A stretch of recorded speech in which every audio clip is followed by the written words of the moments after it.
Alrighty. Good evening, ladies and gentlemen, and welcome to the Schomburg Library. My name is Chris Corrigan. I am the Adult Public Programs Coordinator here at the library, and I am so happy to be spending my evening with you guys here. And of course, our friends at home on Zoom, welcome to you as well. Before we get formally started, just a few friendly reminders for our in-person and our Zoom audience. For our Zoom audience, remember your closed captions have been activated, so if you want those during the presentation, you can turn those on or off as you wish using the closed captions at the bottom of your screen or at the top, depending on where your Zoom toolbar is.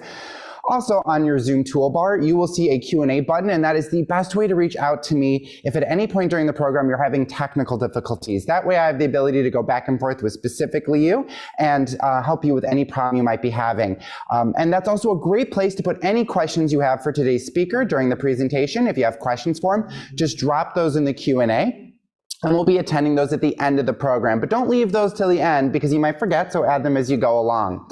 For our in-person audience, since we're talking about Q&A, make sure you're saving your questions for the end. That allows our speaker to be able to flow and make sure he doesn't fall off track or anything like that. But most importantly, because we have a virtual audience, we want to make sure they hear your amazing questions. And that's where I come in. At the end of today's presentation, when we're doing our Q&A with today's presenter, make sure to throw your hand high in the air so I can see. I'm going to take my lapel mic off and I'm just going to, like the good news reporter I am, hold it right in front of you. So that way this will pick up for our Zoom audience at home and they can hear your question before our speaker answers it. I'd also like to remind our in-person audience at this time, if you wouldn't mind silencing your cell phones or any other electronic device that you might have that may make noise so you're not distracting your neighbors or our presenter. Without further ado, I would like to introduce today's presenter. Tom Piorkowski is a graduate of Elmhurst College and Roosevelt University and is currently working on his PhD at Northern Illinois University. Tom currently teaches U.S. history at Elmhurst with a focus on political history of the United States. Everyone, please join me in welcoming Tom. Hi, can everybody hear me? Okay, I want to make sure about that. First off, every time I give a talk like this, I have to say this. I'm very, very flattered that you all came here today. Normally I teach 8 a.m. Gen Ed students, so most of them have to be there. So it's actually nice talking to people who chose to be here for once. So that's always a lot of fun. Also, you guys will actually stay awake, hopefully, throughout it, which is another thing that you can't always be guaranteed of college students. So like he said, I teach over at Elmhurst University. I teach U.S. history, and I focus a lot on political history.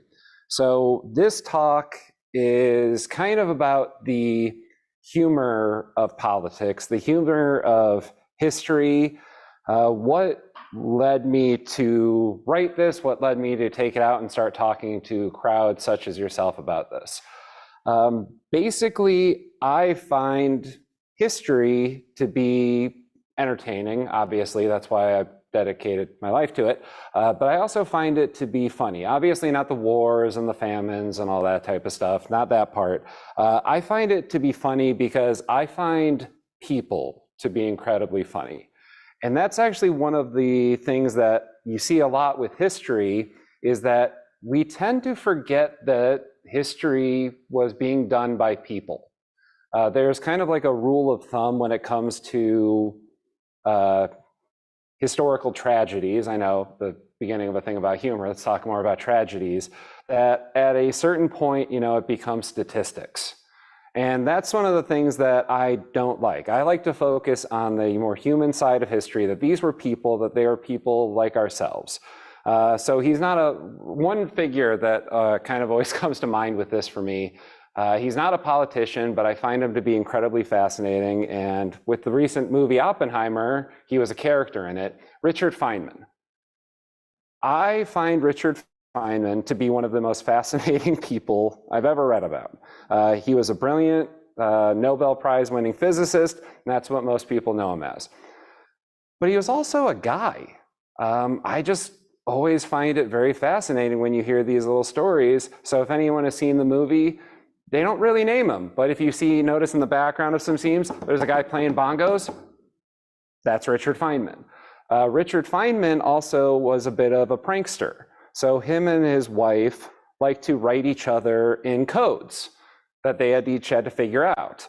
The problem is he was doing that while he was at Los Alamos. So you have a atomic physicist working on the nuclear bomb, one of the most top secret things happening in the US government, sending coded letters out back and forth. So obviously that wasn't going over too well. He also had a interest in lockpicking and safe cracking.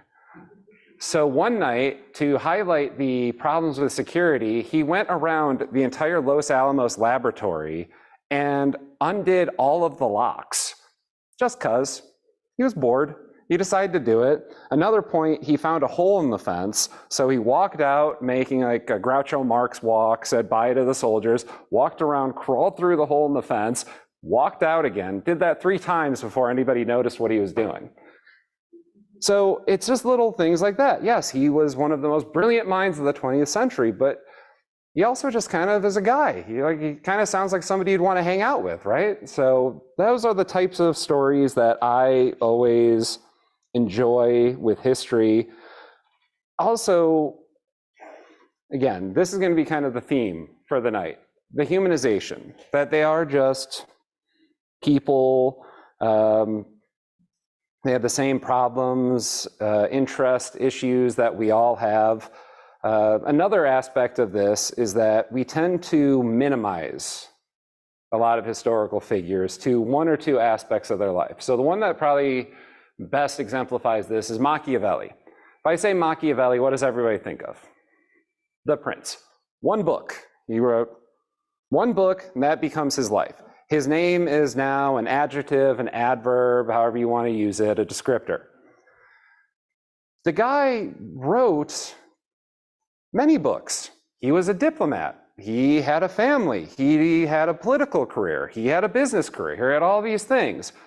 But we remember him for that one thing. I mean, a lot of people don't get remembered at all, so I guess that he does have that. But that's another aspect of this humanization, is kind of remembering that you have this holistic approach, I guess, to people. Like, for example, I teach. Do I wake up every morning and put my feet on the ground and immediately be like, well, I must start doing teacherly things in a teacher way. The dogs need to be let out. How would a teacher let out these dogs? No, I kind of do whatever, the same all the way up to the Secretary General of the UN. We all do these things. So that's kind of why I like doing this. I tend to focus on the personal lives of kind of the people who are kind of considered like the great figures, because they're the ones who tend to get that aspect of their lives lost. There's this tendency, we look at them as marble statues. They're heroes, they're villains, all of these things.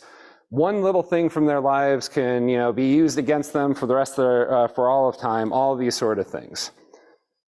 But again, they're just people. Probably one of my, another one of my favorite stories is George Washington. So we all know George Washington. We all probably have his picture in our wallets. We all like carrying around his portrait. He is one of history's great figures. He's been argued about, all of these things. What did he believe? Was he a hero? Was he a villain? What does he stand for? He led the American Revolution, this great political revolution to implement Enlightenment ideals, but did he fall short? All these sort of things. I always like the one story that he had a very overbearing mother. I don't know why. I find, not that my mother's overbearing, but I find that type of thing to be relatable. And there's one story that really highlights it more than anything else. I just want to say, his mother was not impressed by him. The man, she lived into his presidency, and the entire time she was just mad that he hadn't stayed home to take care of her. She didn't care anything he was doing. She was quite upset that he was going off doing these things. She actually, at one point in the 1780s, petitioned the Virginia state legislature for a pension because she claimed that her son was not taking care of her. And he had to write a letter to the Virginia state legislature being like, no, I give her money, she's fine. This was something that happened throughout his entire life, all the way back to when he was fighting in the French and Indian War. She didn't want him to go, not because the usual, oh my gosh, that's my boy. Oh, sorry, shouldn't hit the microphone. That's my boy. Oh, no, it was because who's gonna handle my business affairs? Who's gonna do all these things for me? So she wrote him a letter while he was at the front. And again, it wasn't a letter, stay safe, come home. She asked him to buy her butter and to hire a German servant girl. And in what had to have probably been the single greatest act of self-restraint, he writes back a very dutiful letter where he basically has to explain that it is both physically and mentally impossible for him to buy her butter at this moment. But what are you going to do? So it's stories like that I enjoy because, again, they humanize these people, and they make it so that I believe the lessons that you can learn from history become more relevant, because they're not, the supermen, they're not Kryptonians, they're not doing all these amazing things in a vacuum, that they're dealing with the same issues we have. Another one, and he's going to come up quite a bit, Abraham Lincoln. One of the things I've always loved about studying Abraham Lincoln is how relatable he feels. When Daniel Day-Lewis was preparing to play the role in the 2012 film Lincoln, which if you haven't seen it, I cannot recommend it highly enough, he mentioned that it was that as he was studying for the role, he came to love Abraham Lincoln more than he thought it was possible to love somebody he had never met before. And that's a problem I think a lot of us historians have, is because you kind of want to just talk to the guy. And he just, he was always making his jokes. But there's one part that I personally really identify with, is that he was quite large. I don't know if you guys can tell, I'm about 6'5", 300 pounds. Lincoln was 6'4", a little bit skinnier, but he was a very large man. And it's even more, not impressive, I don't know how you want to describe it.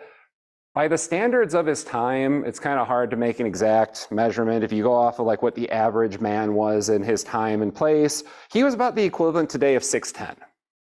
So, just imagine you're about to meet with the president of the United States about important business, and an NBA forward walks in, basically having to duck under the door, and yeah, it's gonna be a little bit intimidating.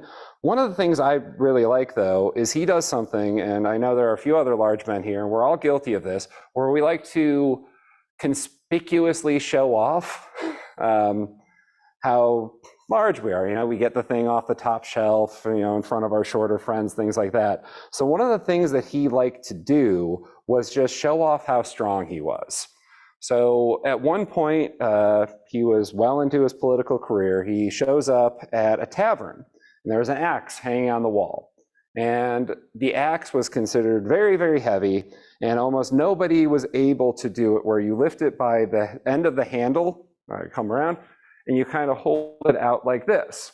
Okay, so you have these guys working, they're big, farmers out in the fields, all these things, and all of them are kind of, it's just like, I don't know, almost like a parlor trick. Like it's, like a bar game, just things like that.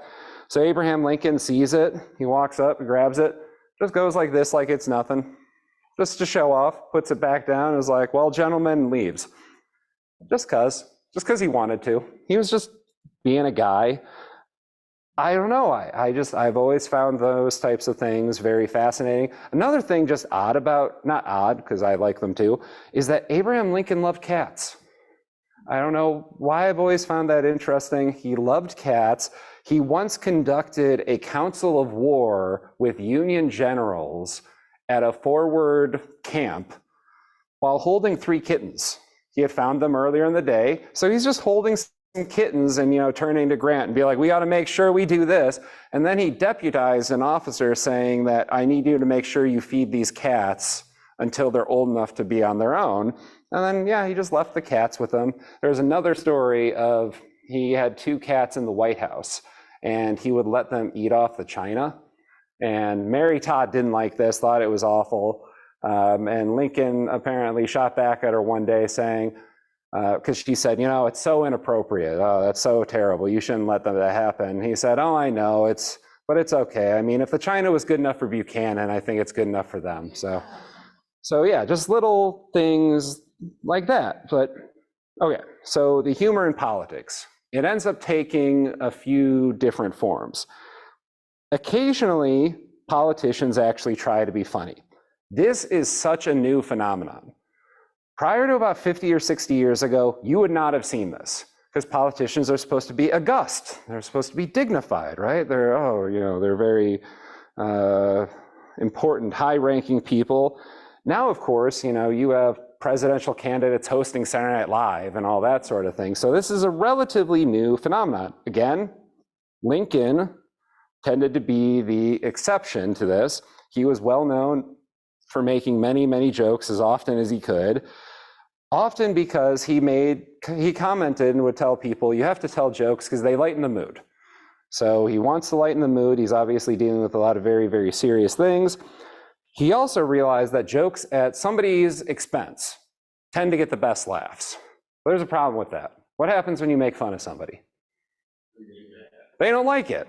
So even if you made everybody else happy, that person's mad. Well, he figured out, who can he make fun of? Well, himself.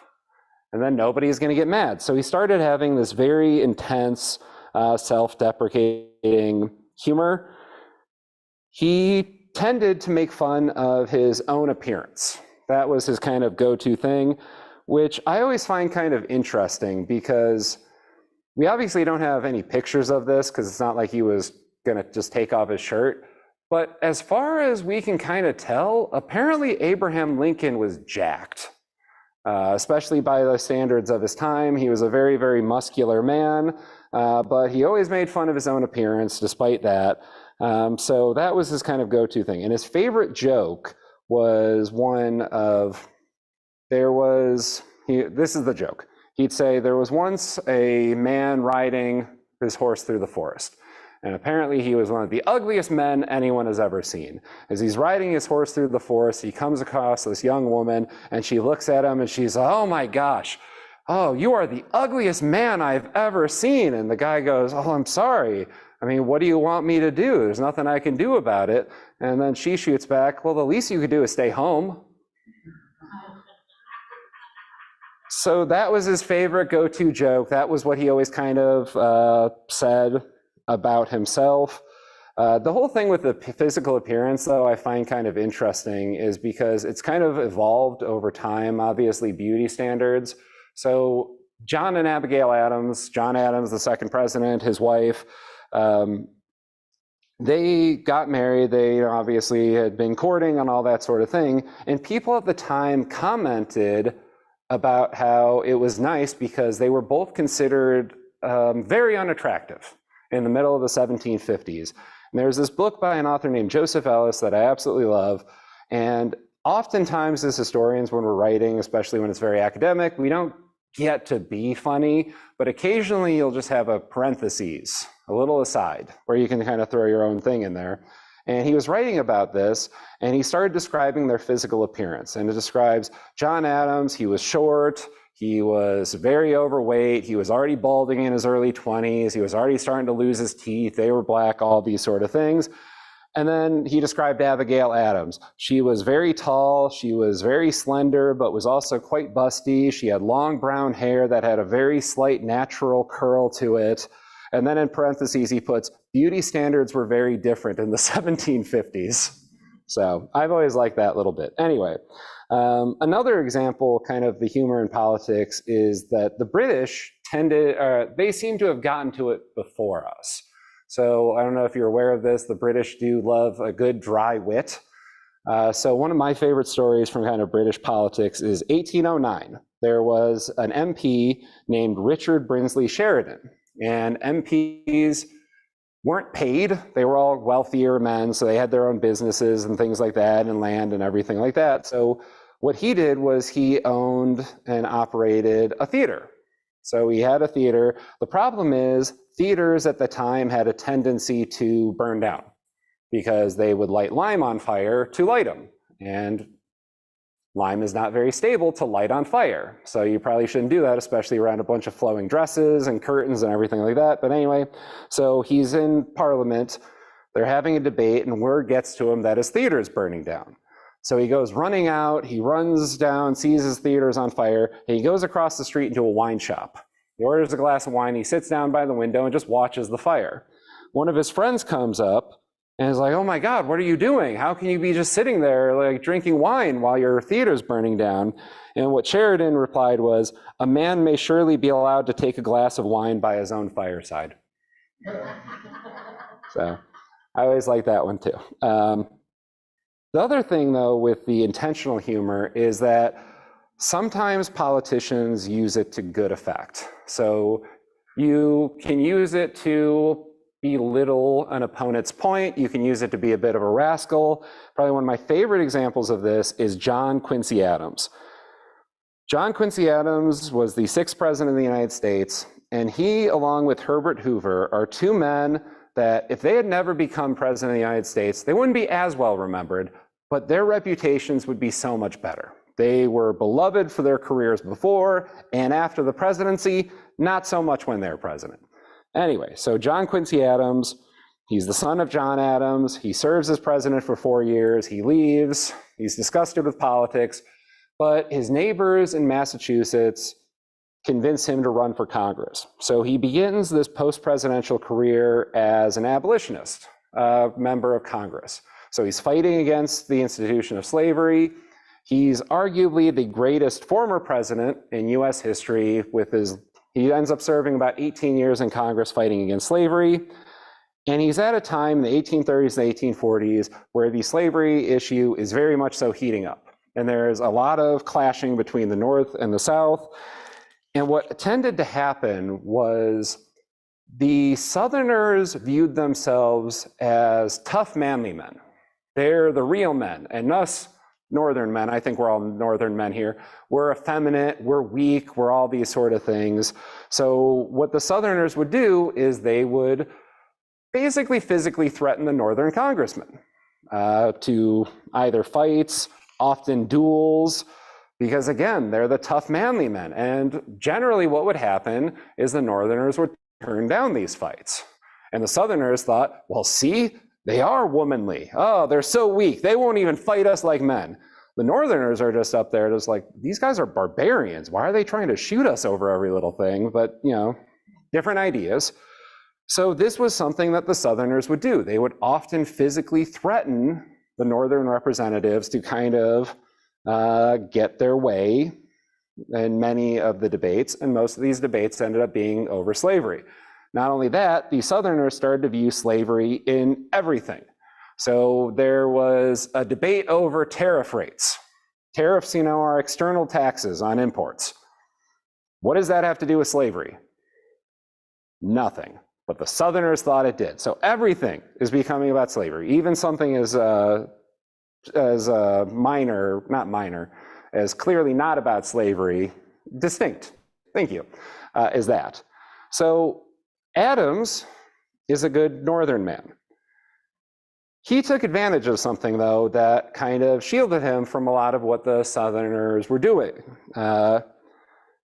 He was, in many ways, exempt from dueling and even really being physically threatened to some extent because of a few factors. One, duels are supposed to be fought between equals. You're not supposed to challenge somebody to a duel who's of a lower status than you because you're lowering yourself. They're supposed to be beneath your notice. And you're not supposed to challenge somebody of a higher status because they'll ignore you because you're beneath their notice, and that's supposed to be embarrassing. Well, John Quincy Adams is a former president. He's the son of a president. His father signed the Declaration of Independence. He does not have an equal in Congress, so nobody could really challenge him to a duel. Also, you weren't supposed to challenge old men to duels. There's basically, I mean, depending on how old you were, basically if you were over your late 50s, you were considered an old man.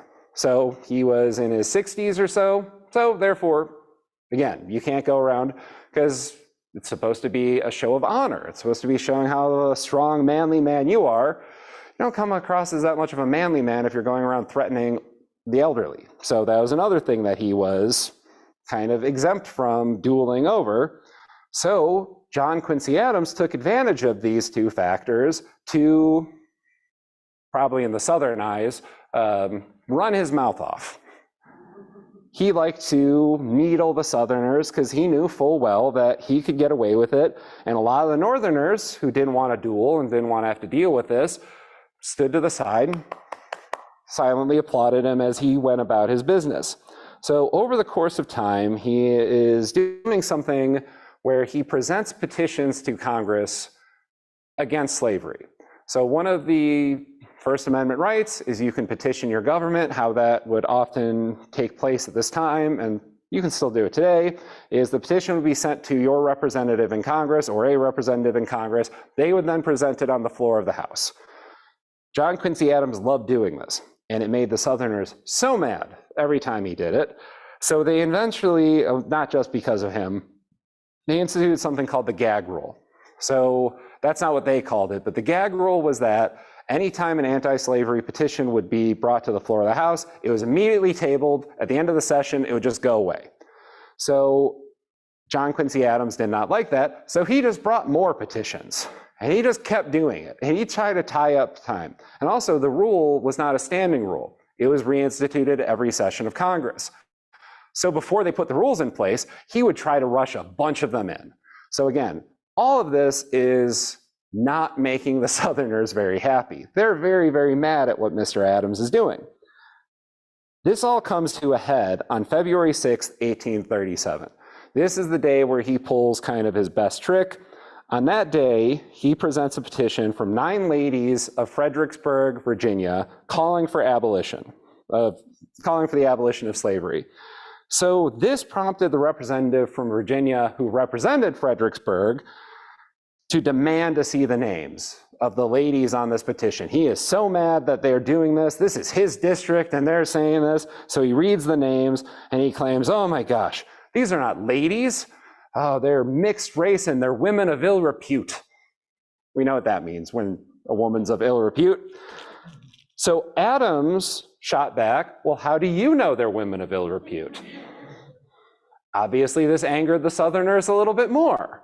So Adams then offers to graciously amend the petition. So instead of ladies, it just says women. That obviously does not go well either. The Southerners realize that he's making fun of them. He then says, okay, well, I have another petition. He presents a petition that had been presented and signed from 22 slaves. Oh, this causes an uproar. The Southerners are up in arms. They're yelling, they're screaming. Some physical threats are going back and forth. Their demands that he be censured. And the general theme is that anything these slaves are saying is going to be false. How can you trust the word of a slave? Anything they're saying is wrong, so everything has to be the exact opposite of what they're saying. Adams then drops his bombshell and he says, oh, the 22 slaves are actually asking to remain enslaved. This obviously did not go over well either. But he got his point across, and then eventually the gag rule was rescinded. He ended up actually dying in the House of Representatives building, so he stayed at his post right up to the end. Okay, so what is another form of political humor? It's probably our favorite, the one that we're most familiar with, the insult. Everybody loves a good political insult. My personal favorite political insult of all time is about Herbert Hoover. So Herbert Hoover, you probably all remember him. He's the president during the stock market crash. He oversees the first few years of the Great Depression. He did not have a good go of it as president. He was kind of an odd figure, even aside from that. One aspect of his approach to politics, his personality, was that he was very shy, very reticent, which is odd for a politician. He's probably, now with mass media, he never would have been able to really be in politics as far as he was. But apparently when he'd give a speech, pretend this is the microphone, he would just be like this and read off the text, and that is why you should elect me 8th grade class president. That was his approach. But the other odd thing about him is that he loved attention. He wanted to always be in the center of things. He showed up to everything. So one of his political opponents, kind of seeing that he was always doing this, said, this is my favorite political insult of all time, is that Herbert Hoover was such an attention hound, Herbert Hoover was such an attention hound, he would attend the opening of a drawer. So, I don't know why. That is just my favorite political insult of all time. But anyway, again, another aspect of these insults, which is something that Mr. Lincoln recognized very well, you of course insult a politician's appearance. John Adams, he was nicknamed his rotundity because he had a tendency to like aristocratic titles. So his opponents thought, well, let's give him one. Taft's opponents, William Howard Taft, he's most famous for, again, he's the one who allegedly got stuck in a bathtub. He didn't, but the fact that when I say William Howard Taft, I'm sure many of you immediately thought of the bathtub shows how that kind of stuck. He was a bit overweight, and his opponents never let him forget about that. Lincoln was regularly compared to an ape, so a lot of the political cartoons at the time would draw him as an ape. That was both about his appearance and a bit of a racial jab, but anyway, that's just them that. Sometimes, though, the insults venture into the absurd, and probably one of the most absurd elections in US history was the 1828 presidential election. It was John Quincy Adams running for re-election against Andrew Jackson. And Andrew Jackson's supporters were very, very mad, and they started saying some things about John Quincy Adams that are just kind of ridiculous. One of the things is that they claimed that John Quincy Adams earlier in his career had acted as a pimp for the Tsar of Russia. So they claimed that he was procuring prostitutes for him. They also claimed that he had a gambling addiction and that he used government funds to buy gambling paraphernalia, don't know what that means, for the White House. The truth of the story was he met the Tsar of Russia while working as a diplomat, and he bought a pool table with his own money. So politics, you don't need to be truthful, you just need to be memorable, I guess. So anyway, another aspect of kind of humor in politics, and this is another one I just really enjoy, is the odd quirks. Everyone has odd quirks, and it's just kind of, again, it's a very humanizing thing. One of the oddest things, though, and I've never been able to figure out, I've read this story in a few different places, and I've never been able to figure out, or nobody said why he did this. But Rutherford B. Hayes had a weird thing he would do. He had a relatively large estate. He liked to have trees planted on his estate, relatively young, and then they'd grow. He would then take visitors for walks around the trees. Now imagine this is a sapling. What he would have you do is he would have you put your hands around the trunk of the tree. And if your hands could fit around the trunk of the tree, he would name the tree after you. I don't know why he did that. That doesn't even sound like an interesting thing. I would feel uncomfortable if I was just walking around and the guy's like, hey, can you go grab my tree? But he just did it, and yeah, he seemed to really like doing that. Another fun thing, and this is, I don't know if this is quite a quirk as much as a shenanigan or something like that, Newt Gingrich. We all remember Newt Gingrich. He rose to power in kind of an odd way. So he just, earlier in his political career, kept running for Congress and kept losing until he finally got in. So then what he did was he took advantage of an odd thing that Congress has called special order speeches. So a special order speech is at the end of the day, everybody's left, but you go up and you can basically read things into the record as a member of Congress. Often it's used for kind of silly things, like you go up there and it's like, oh, it's my son's 30th birthday. And now it's in the official record. And it's kind of a cute thing. Or you can just kind of say, oh, I forgot to mention this earlier, correct things from earlier. What happened in the 1980s was they started airing that on C-SPAN. And oftentimes it would just be an empty podium for an hour. What Newt Gingrich started doing was he started going up and giving these haranguing speeches to an empty chamber. Nothing was going on there. But if you were flipping through the channels in the 1980s, you're almost seeing this guy every single day. Wow, he must be a really important congressman. Oh my gosh. So he's up there, he's giving these speeches, he's doing this whole thing. And it got to the point where Tip O'Neill, the Speaker of the House, was so annoyed by him doing this, he actually ordered the C-SPAN cameras in one of these speeches to pan slowly around the room to show that it was an empty chamber. So, but it worked, and he eventually became Speaker of the House, but it helped to increase his national presence. Now, there's a couple figures, though, that are probably stand out in terms of quirkiness. The first one is Teddy Roosevelt. I love Teddy Roosevelt. He is one of the most fascinating people. If you have never read a biography of Teddy Roosevelt, I recommend walking out of here, picking one up off the shelf, because this man, he is almost a perfect example of that Stephen King quotation, I think it's Stephen King, where it's easier to write history than fiction because fiction has to be believable. Like, almost everything about Teddy Roosevelt sounds like you just made it up. There's two quotations about him that really sum him up quite well. You've probably heard these before, but the first one is his daughter actually described him as saying, by saying that my father loved to be the center of attention. He wanted to be the bride at every wedding and the corpse at every funeral.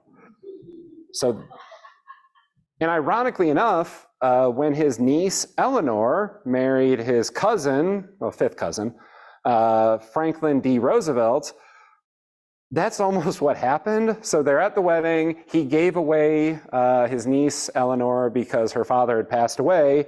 And so they're having the wedding reception. And at one point, Teddy Roosevelt walks into another room. Everybody leaves and ends up with the bride and groom just standing in a room by themselves. And people forgot about them at their own wedding.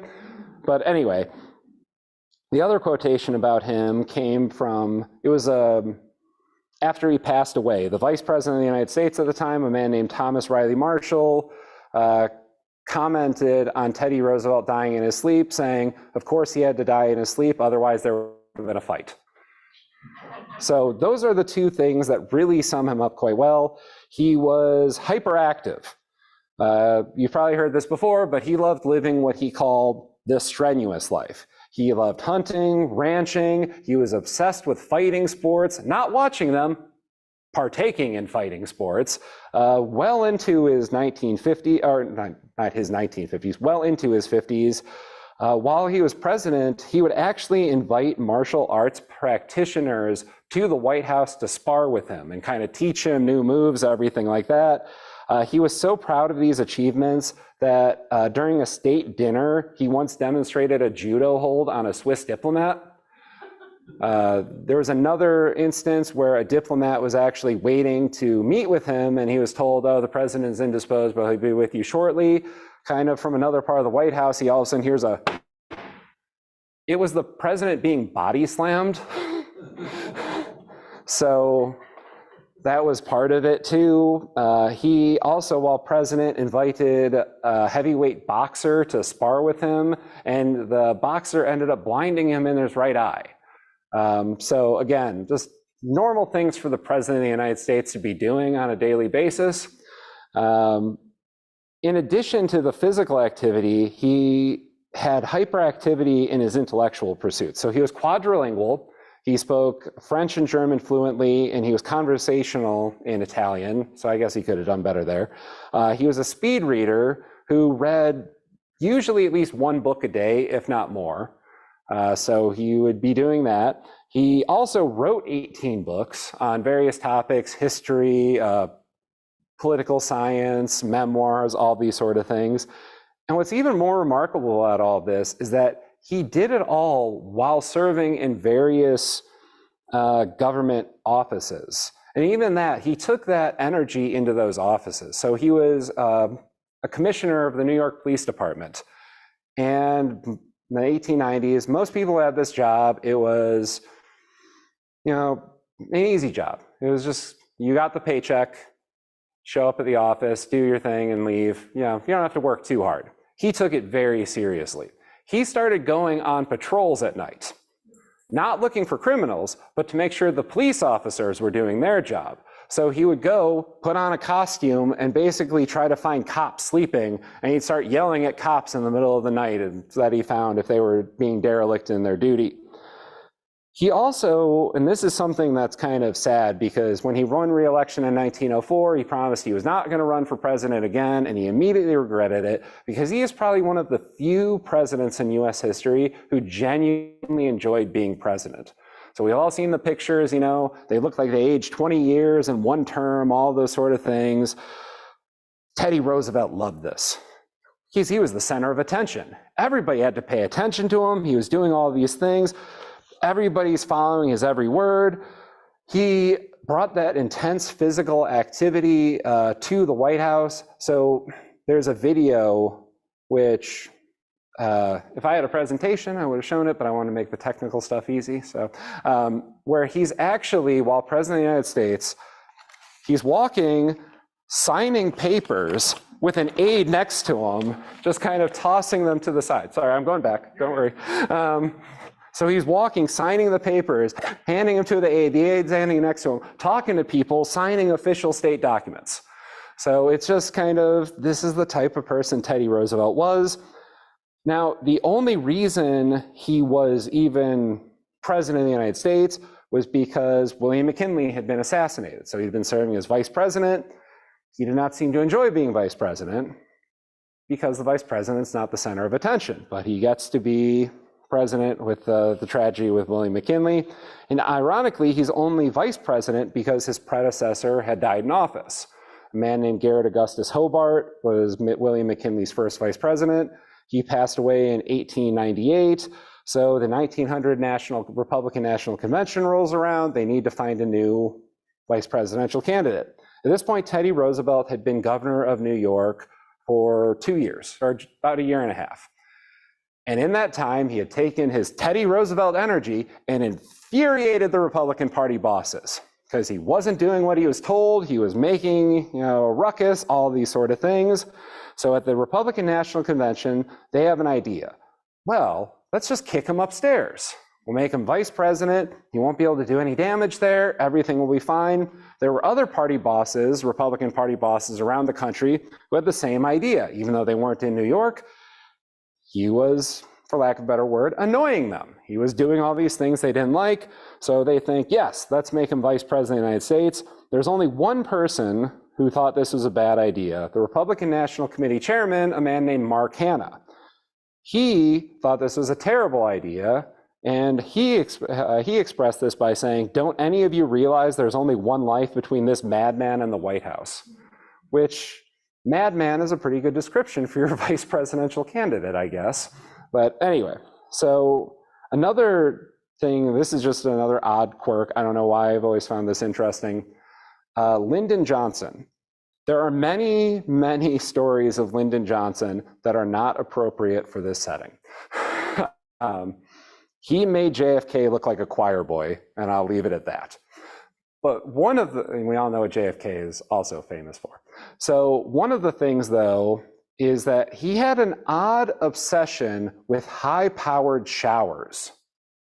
And he wanted the water to be as hot as it possibly could. So he would scream at White House plumbers that the shower wasn't strong enough, that it wasn't hot enough. He basically wanted to be scalded by a fire hose. That would have been a good enough, okay? Okay. That would have been a good enough shower for him. And it got to the point where the plumbers would go in and pretend to work, because otherwise it was not going to be good enough anyways. They just go into the bathroom and like bang their hammers on some pipes and stuff, come out a half hour later, like give it a try. So it never was good enough. He always wanted it more.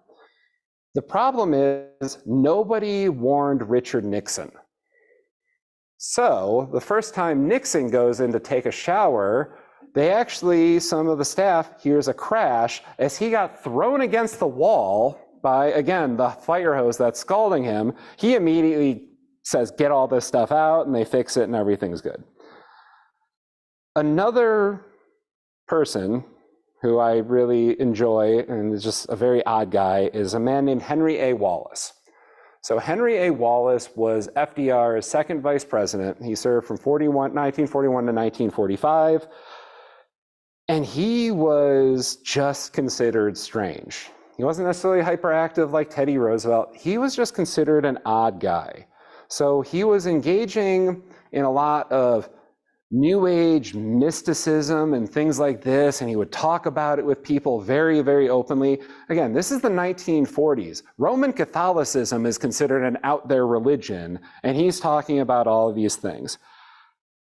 What ends up happening, and this is probably the weirdest story with him, is that while he was vice president, he starts to support this very odd cult religion that was pursuing evidence that Jesus visited Asia during his lifetime.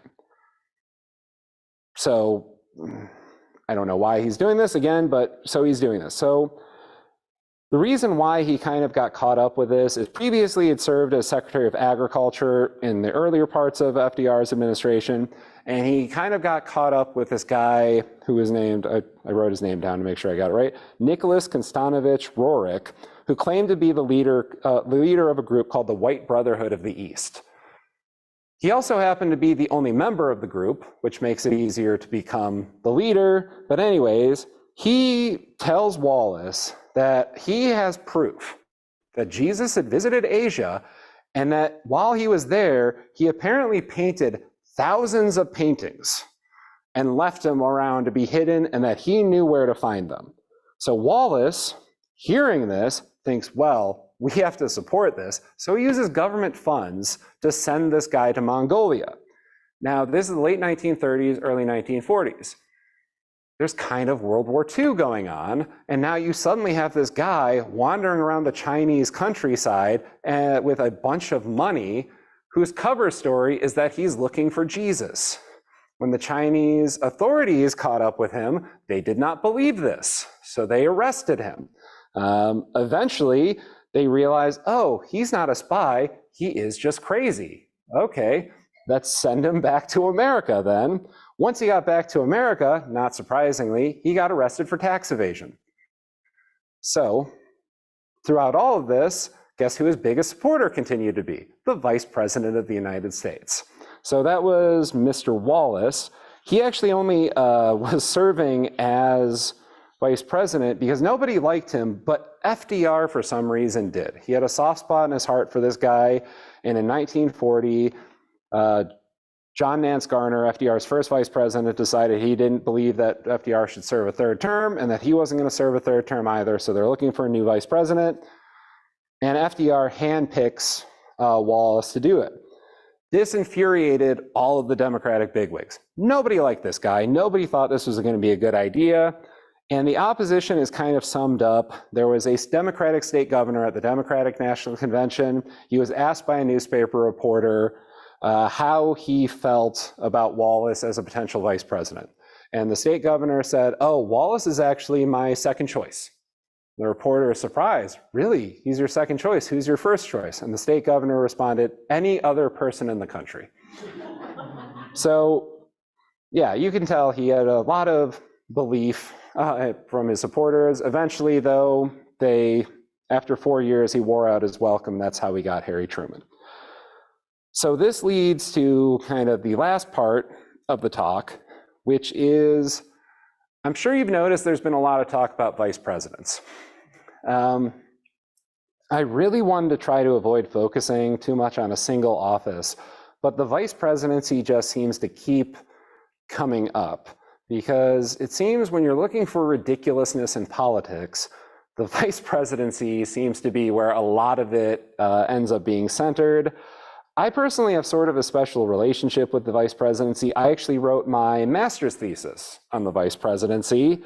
And that usually prompts the same question from many people when I say, yes, I spent a year writing a 100-page, basically short book on the vice presidency. The question is usually why? Why would you do that? What purpose did that serve? And I don't really have an answer other than it just fascinates me, because there is a juxtaposition there in both the office itself and the individuals who have held it, where it's in some ways this very august position. It's the second office in the land. It's, the second family. They ride on Air Force Two. They have Secret Service protection, all these sort of things. It's the Vice President of the United States. But on a day-to-day basis, they do nothing almost. They have very a very small constitutional role. Occasionally when I say that, people will be like, well, what about Dick Cheney? What about this? What about that? The thing about that is everything the vice president does beyond that constitutional role is because the president lets them. If the president wanted to, they could cut them off of almost everything, and then you would just literally sit there doing nothing. And some presidents have, some haven't. Some gave them more of a role, some have given them less. And because of this, it gets very, very little respect as an office. The vice president is often a joke to many people. For one thing, it doesn't get much attention from historians, but this makes sense. Okay, imagine you're a historian, you're trying to write an interesting book that's going to get you, a lot of attention, and it's going to get you on the bestseller list and a Pulitzer Prize, and they're going to make a biopic, and Daniel Day-Lewis is going to play your main character, all these sort of things. You're probably not going to pick a topic whose main job is to not have a job, which is essentially what the vice president is you just sit around and wait. So because of this, there's very little kind of interesting stories about the vice presidency itself in terms of them exercising power. Even the formulation of the office was an afterthought. It was, and if you read the Constitutional Convention notes, they kind of thought of it last minute. It was actually put in there because they were trying to make the Electoral College work. And they thought, well, if we're going to have them vote for two people, we should probably have the second vote actually mean something. So we'll just make this office, we'll call it vice president, and that will be the second place finisher. That'll be fine. And then they amended the Constitution to get rid of that voting system. They just left the vice president in place. So we've kind of just lived with this legacy. Yeah, the vice president is the president of the Senate. But what does that even mean? It's a very august title, but you're basically chairing a meeting. Not only that, they're not allowed to talk in the meeting. So they're literally just there to count votes and do things like that.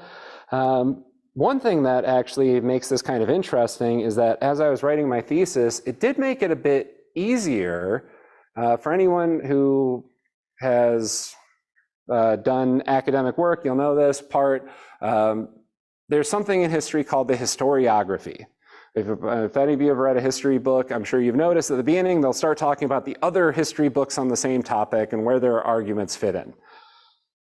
I didn't really have to worry that much about mine because there wasn't much written about my topic because not many other people have looked into this. So that was pretty simple. You think about this.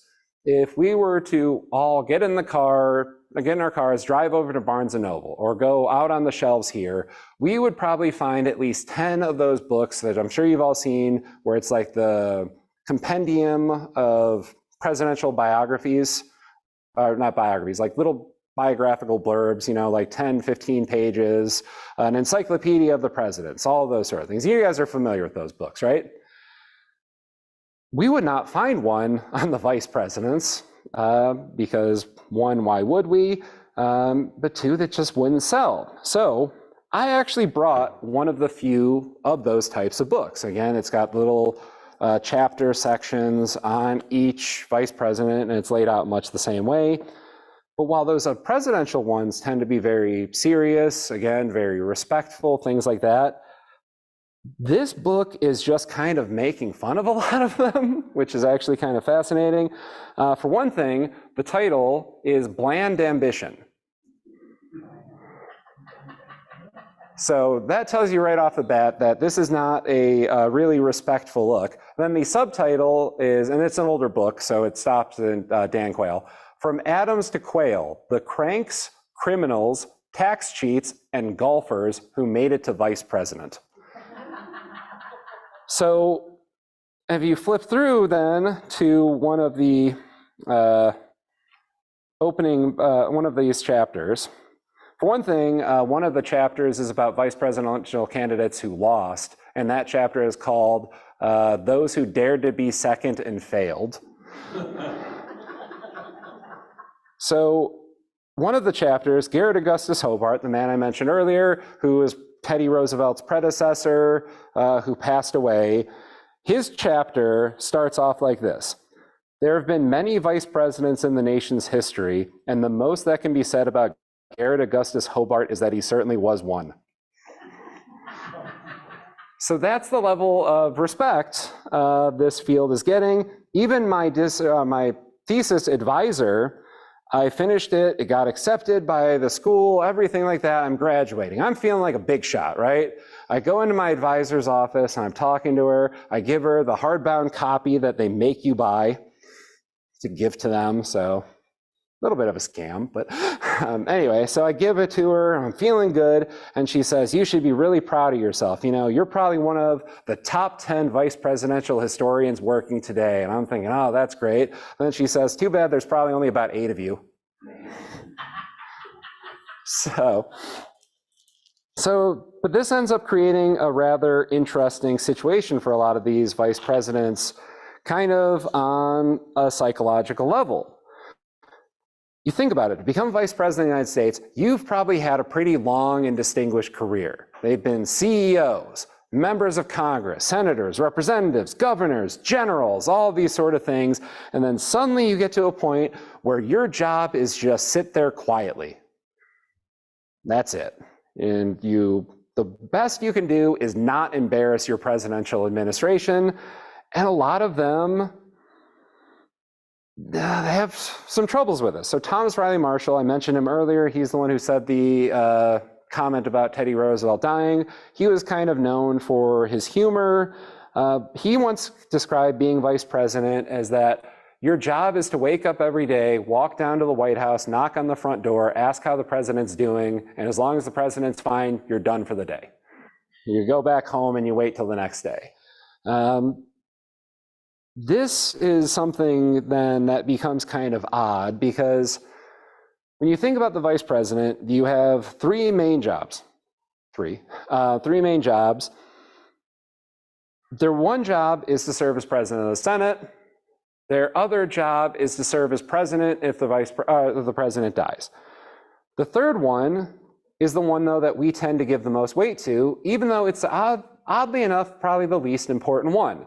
The job is to balance presidential tickets.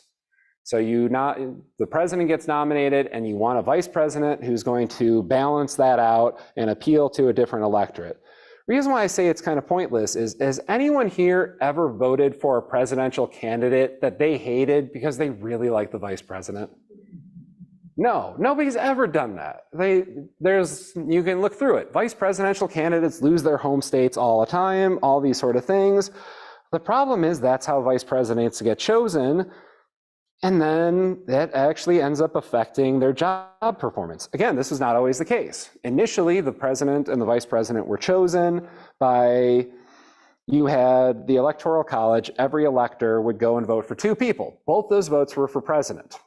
This was the reason why they wanted to have the 2 votes, is they didn't want the electors just voting for people from their state.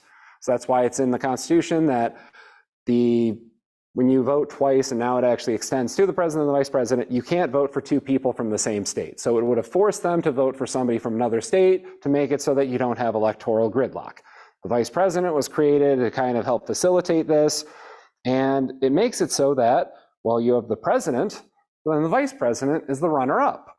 So they were almost president, and it worked quite well for the first 2. You have John Adams and Thomas Jefferson. Very august individuals, very, very talented. This seems to work out well. The problem then comes in the 1800 election.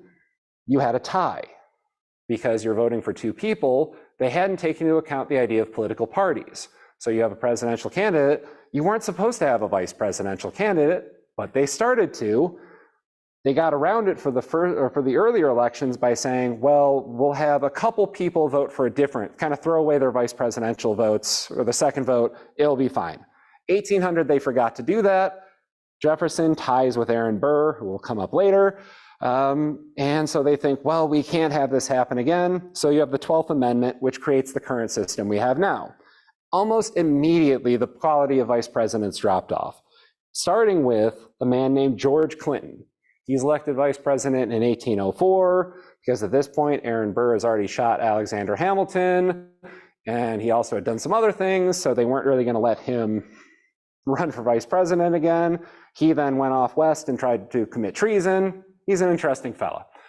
Anyway, George Clinton, though, the problem with this is he was almost entirely ignorant of basic parliamentary procedure, and he's now supposed to chair meetings of the US Senate. He had been governor of New York for a very long time. He had actually had a very distinguished career, but at this point, he probably wasn't quite at the top of things.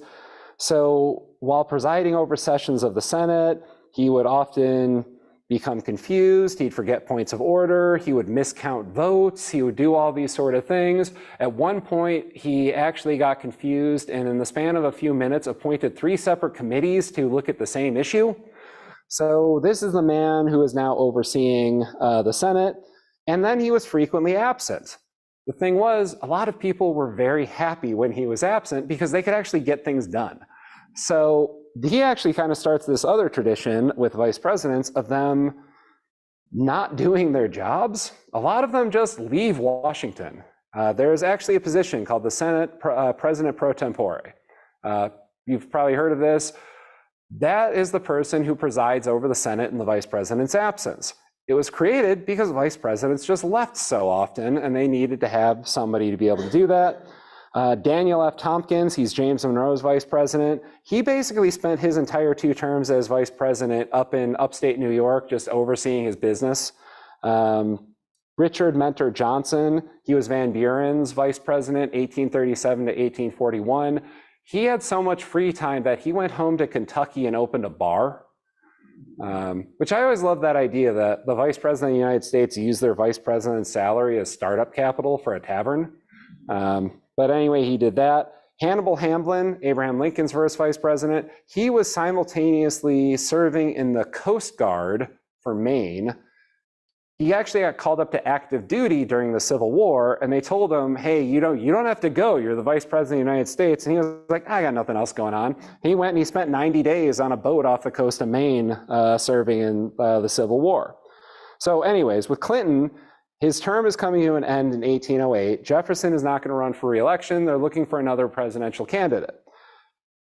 The idea of Clinton comes up, and it seems natural. The last 2 presidents had been the sitting vice president. Should he be considered? And a senator named Stephen Bradley of Vermont, he was asked what he thought on whether or not Clinton should be considered for the presidential nomination. And he said no, absolutely not. George Clinton should not be considered for the presidency. He referred to him as being too old. We were all witness that his faculties are failing. He was no longer up to it. He just needed to not be president. So they renominated him as vice president because apparently being too old and having failing faculties did not affect his performance in that office. So anyway, there's also a long history of vice presidents insulting their own office. John Nance Garner, FDR's first vice president, he referred to the office as the spare tire on the automobile of government, which I've always loved. He also referred to it as not worth a bucket of warm urine. He didn't say urine. But he was not very impressed by his office. Thomas Riley Marshall, though, he's the one who takes the cake. Again, he's the gentleman of Teddy Roosevelt's death comment. When he gave his inaugural address after being sworn in as vice president, I just want to say this is how little we think about the vice president. Did you know they give inaugural addresses? I see one person. Most people do not know this. So he gave his inaugural address to the US Senate about being elected vice president. And he said that he was using the speech as an opportunity to speak before entering upon a 4-year silence. So also, shortly before the inauguration, he went and he addressed his old fraternity, and he told a story about how there was once an old man who had 2 sons. One of the sons had gone off to sea, the other one entered politics and became vice president of the United States, and the old man died of a broken heart because he never heard from either one of them again. So he was one who made fun of his office quite a bit. One other thing I've always liked with him is that he would often comment about how being vice president, it felt like he was a monkey in a zoo, because at the time he had an office in the Capitol, and security is not what it was not what it is today. Anyone could just go in and look at him. So often people would visit the Capitol and just kind of stand in his doorway and stare at him. So he said he felt like a monkey at a zoo, but he said that the monkey was luckier because at least people had the good sense to throw the monkey peanuts. And he just had to sit there quietly. He actually then, towards the end of his term, when Calvin Coolidge received the Republican nomination for vice president in 1920, he then sent Calvin Coolidge a telegram offering his sincerest condolences. So as a man who did not necessarily like his job, there have also been a few vice presidents who ended up actually hurting their administration. So one of them was Andrew Johnson.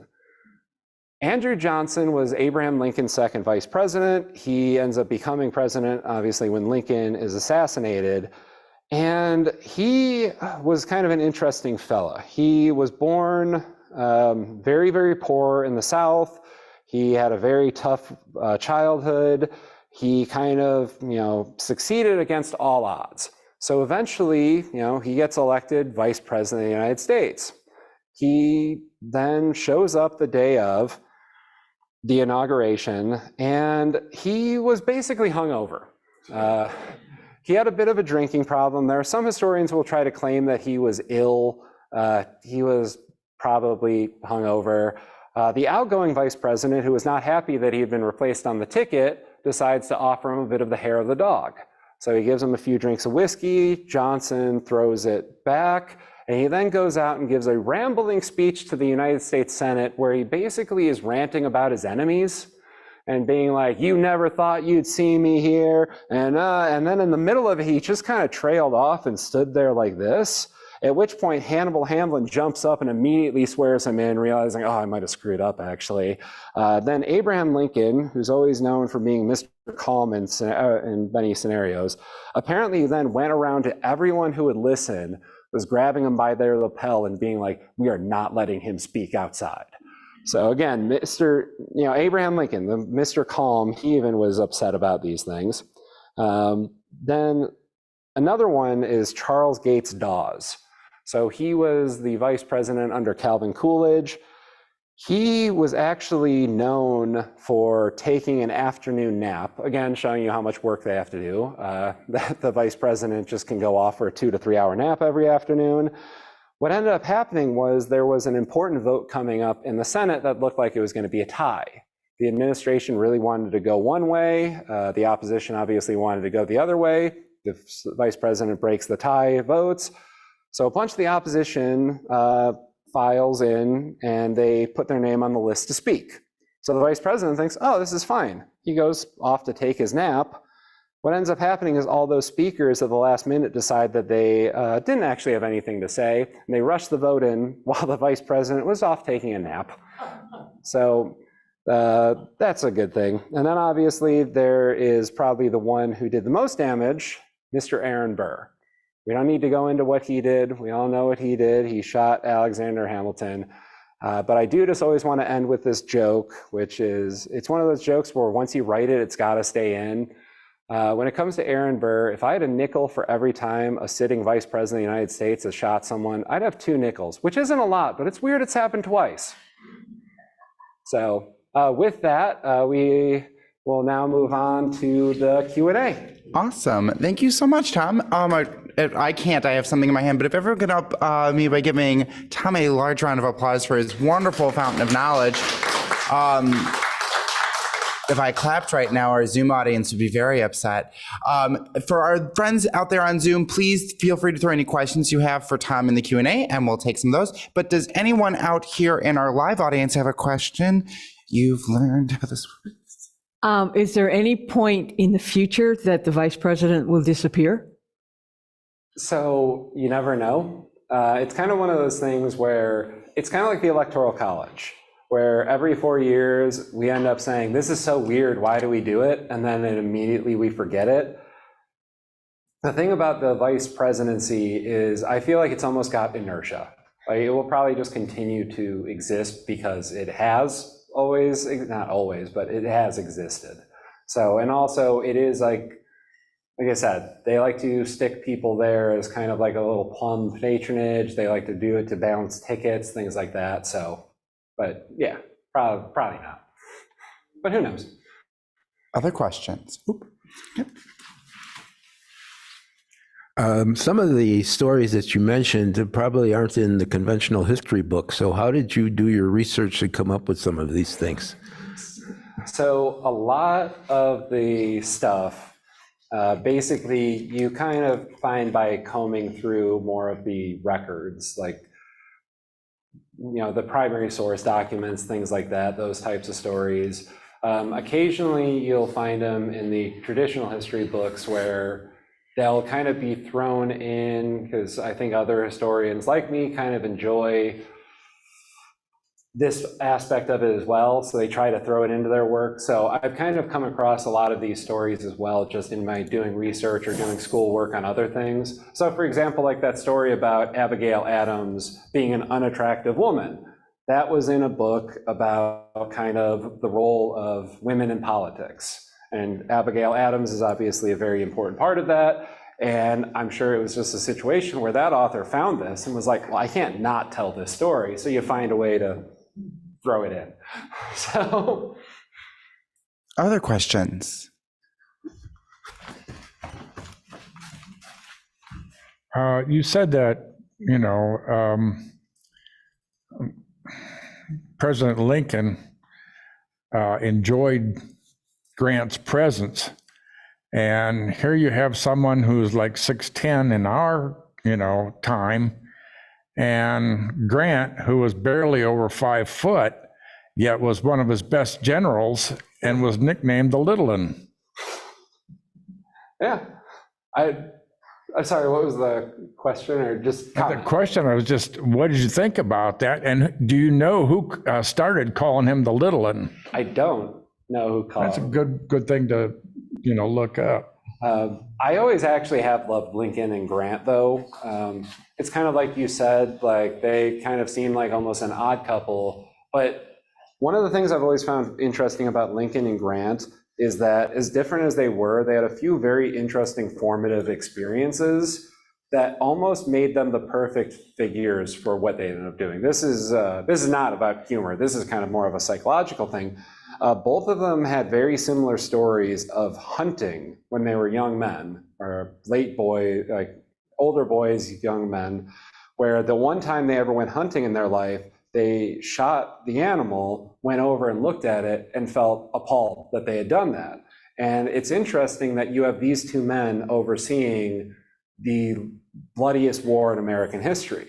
And it seems fitting in a way that they were not going to do anything that sacrificed blood unnecessarily. They were very much so kind of aware of suffering. Both of them had a lot of suffering in their lives. That kind of hatred of blood actually, both in a philosophical sense and then actually in an immediate sense, stuck with them for the rest of their life. So by the standards of his day, not by ours, Abraham Lincoln was borderline vegetarian. He ate meat very sparingly. Ulysses S. Grant couldn't see the pink. So if he had meat, it had to be charred so that there was no blood. So there's that aspect of it. But I always found that kind of to be an interesting component, that I think they kind of approached the war, approached their jobs in a very similar way of, we're not doing this gratuitously. They didn't romanticize war, either of them. There were other generals who, you know, could send men to the front to die and fight and everything like that, and sit back and think of their own glory. Lincoln and Grant were not like that. So I mean, even just down to that entire story, which is quite famous, and it was actually part of the film Lincoln too, of how Lincoln would anger people with how many of the death sentences he would commute, because he didn't want another corpse. He didn't want any senseless killing. So he would personally review every court-martial that resulted in a death sentence for a soldier. And he'd find any reason he could to commute or pardon the person. So I've always found that to be fascinating with Lincoln and Grant. And also then that they had the same approach to the war from a military standpoint of, you're not going to win the war by necessarily taking capitals or taking lands or things like that. They needed to fight Lee. They needed to defeat Lee. They needed to defeat the Confederate Army. As long as the Confederate Army was still in the field, the Confederacy was alive. So, and the best way to end the war was to get the Confederate Army. And even if you have more bloodshed on the front end, by shortening the war, you're going to save lives in the long run. So I think that's another aspect. Sorry, he's got another question. If you want real quick, while I'm moseying my way over there, there is an online guest who would like to know, wasn't there a vice president who had the opinion that what the country needed was a good 5-cent cigar? That was Thomas Riley Marshall. the man who wanted peanuts thrown at him. So. Well, it wasn't Grant the only general who was disarm the Confederates and make them promise not to fight again and release them. So that was actually kind of from the top. That was very much so one of Lincoln's policies, especially towards the end of the war. That's how they kind of started going with that. Because both of them also had the opinion of the war is not just about winning the war, but we have to then become a country again after. So that was something that, even though, you know, the USS Grant was unconditional surrender grant, everything like that, he also was very attuned to Lincoln, you know, malice towards none, charity for all that sort of thing. There were some generals who were too lenient, and then there are others who wanted the total war and everything like that. So that was another example of just really how well Grant and Lincoln were on the same page. They worked very well together. Grant understood his role, Lincoln understood their role. If anything, it's something I find kind of interesting that even though it's not necessarily a political thing, it is military, their relationship is almost the perfect example of like a very good boss with a very good subordinate. That they're respecting each other, they respect each other, respected, it's all past tense, respected each other's opinions, they could disagree with each other, but at the same time, they gave each other the leeway to do their jobs. So I've always found them to be such a fascinating pair. So anyway. I also just want to point out you're getting a lot of thank yous from our online virtual guests, so throwing that your way. I have a question for you. Who would you say, from your studies of all these vice presidents, who has the most interesting life to have studied?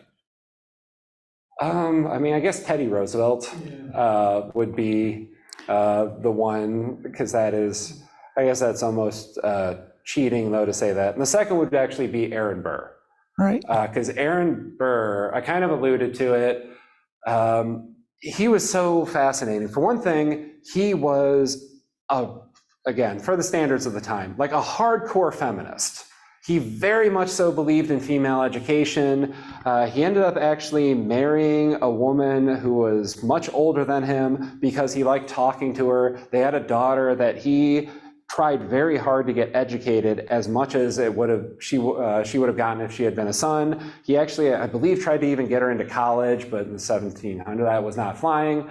But then on the flip side, he was probably the least scrupulous politician, and that's saying something, I know, that we've ever had. His agenda was Aaron Burr, and he was going to advance Aaron Burr no matter what that took. So in the 1790s, he was part of one party, he's part of the other party. The 1800 election is tied. He knows that the people didn't vote for him, but he sees an opportunity. Well, he doesn't try for it, he doesn't back off immediately. He then becomes vice president. He does his job the best that he can. He gets in that duel with Hamilton. Then this is the part that always blows my mind. While under indictment for murder, he just went back to Washington, D.C. and started chairing sessions of the Senate again, under indictment for murder. His term ends, he then goes out west. He then kind of started working with the Spanish to carve off part of the Western United States. So he commits treason, he gets arrested, he ends up getting acquitted on a technicality, basically. He then just goes to Europe and acts as a lawyer and works as a lawyer. And he comes back in the 1820s and just kind of continues working as a lawyer. So his life was just kind of all over the place and kind of out there. So it's probably, yeah, between Teddy Roosevelt and Aaron Burr. So. And then you shared a lot of very unique little quirks of different leaders throughout history. What is the weirdest thing, in your opinion, or your favorite little quirk? See, the problem is, a lot of them are borderline inappropriate. So which one is the most library friendly? The most library friendly. So I do not know why I've always been fascinated by this, but Dwight D. Eisenhower smoked 4 packs of cigarettes a day that he hand rolled. And all I could think is, how did he find the time? What? Oh. Yeah, but the part, no, like, is one, is he's just smoking all day long. The second part, though, is how do you find the time to hand roll 80 cigarettes a day? So there's things like that. There's a few that just kind of come to mind. Another one is that Woodrow Wilson was probably one of the most annoyingly self-righteous human beings you could possibly meet. He genuinely believed that God wanted him to be president and would sometimes act like if you disagreed with him, it meant you were disagreeing with God. So there's that aspect to it. Another one is Warren G. Harding. He never really wanted to be president, but his wife really liked the idea of being married to a politician, so she kind of pushed him to become a United States senator and pushed him to run for president, and all the while he just wanted to play like poker with his buddies. So like there's just a lot of these types of stories throughout not just US history, but world history, where it does highlight that, yeah, these are just people. And that's the part that I guess, because we all have quirks. I'm sure that every one of us here has something that we do that if somebody else saw us do it, they'd be like, wow, that's the weirdest person ever. And then they go do their weird quirk. So it's a lot of things like that. But I guess to make it library friendly, the one that always comes up to me is how Lyndon Johnson was almost alarmingly comfortable with his bodily functions. And I'll just leave it at that. So I want to make sure, Tom, I'm being respectful of not just your time, but of course the time of our in-person and virtual guests. Are there any final questions that anyone wanted to wrap up with? All right. Tom, I like to end most of my lectures with one extremely poignant question, and this might, after some of the sillier stories you've told, be an interesting question to end on. But what is the one piece of wisdom that in your course of study of all these individual leaders that you have taken with you that gives you a new perspective on life, a new way you lead your own personal life, that you would impart on our guests this evening that they could take with them today? So this is actually something that was a big part of George Washington's approach to the presidency, to being a general, all these sort of things. And it is that two equally intelligent, equally honest people can look at the same set of information and come to two opposite conclusions. And that it does not mean that one is bad, being malicious, and that has always just stuck with me, because I think it's one of those things of helping you empathize with people when you disagree with them. Because one of, obviously, the biggest problems of politics right now is the divide. And there's always divide. Politics, by its very nature, is adversarial. It's division. It's one party against another. In other countries, there are many people who say, well, wouldn't it be great if we had more political parties? Then we could have parties that really represent us, but then you have so many countries that fall into what is basically which I love that this is a political science term, functional anarchy. which is basically that, yeah, you have these different parties fighting, you're having trouble with coalitions, all these sort of things. But at the end of the day, we hopefully should all be trying to fight for what we think is best. And the idea that just because you disagree with somebody, and obviously there are some opinions that are probably so far out there that they shouldn't necessarily be countenanced, but on the most part, the idea that we're probably have more that we agree on than we don't, I guess would be my whole thing. Sorry. No, you're fine. Tom, thank you so much for that. Because I wanted to say goodbye, and they panic if they can't see me saying it at home. Thank you guys so much for joining us. And Tom, thank you so much for being with us here as well. I hope everyone learned. I know I definitely did. Everyone here, please have a safe drive home, and we hope to see you at a future library program. And you at home, have a safe time logging off. We'll see you all next time. Thank you so much. Thank you for coming.